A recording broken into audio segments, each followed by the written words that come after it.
नमस्कार, प्रणाम। आशा करती हूँ आप सब स्वस्थ होंगे, मस्त होंगे और माता रानी की भक्ति में व्यस्त होंगे।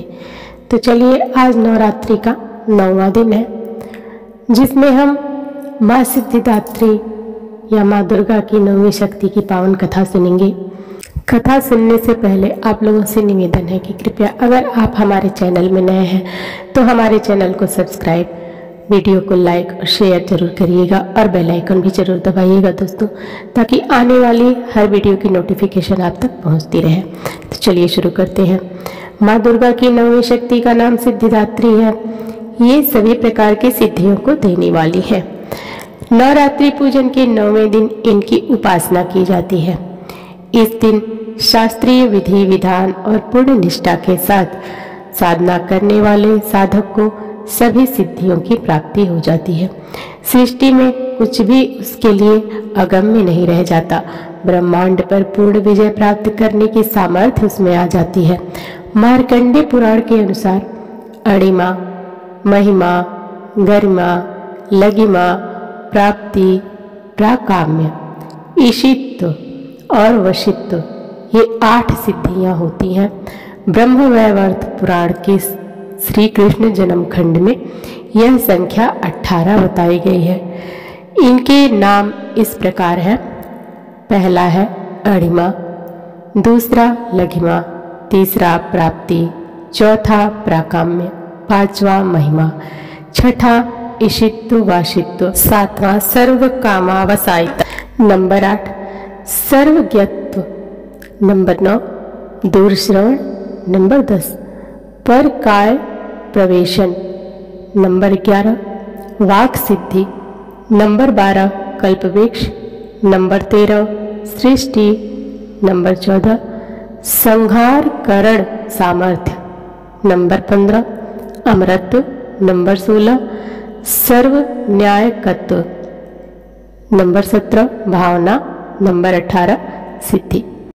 इस प्रकार इन सिद्धियों के 18 नाम हैं। माँ सिद्धिदात्री भक्तों और साधकों को ये सब सिद्धियां प्रदान करने में समर्थ है। देवी पुराण के अनुसार भगवान शिव ने इनकी कृपा से ही इन सिद्धियों को प्राप्त किया था। इनकी अनुकंपा से ही भगवान शिव का आधा शरीर देवी का हुआ था। इसी कारण वे लोक में अर्धनारीश्वर नाम से प्रसिद्ध हुए।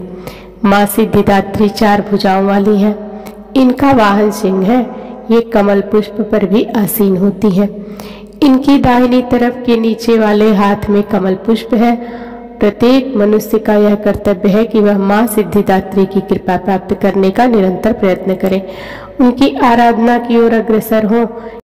इनकी कृपा से अनंत दुख रूप संसार से निर्लिप्त रहकर सारे सुखों का भोग करता हुआ वह मोक्ष को प्राप्त कर सकता है। 9 दुर्गाओं में माँ सिद्धिदात्री अंतिम है। अन्य 8 दुर्गाओं की पूजा उपासना शास्त्रीय विधि विधान के अनुसार करते हुए भक्त दुर्गा पूजा के 9वें दिन इनकी उपासना में प्रवृत्त होते हैं। इन सिद्धिदात्री माँ की उपासना पूर्ण कर लेने के बाद भक्तों और साधकों की लौकिक परलौकिक सभी प्रकार की कामनाओं की पूर्ति हो जाती है। सिद्धिदात्री माँ के कृपा पात्र भक्त के भीतर कोई ऐसी कामना शेष बचती ही नहीं जिससे वह पूर्ण करना चाहे।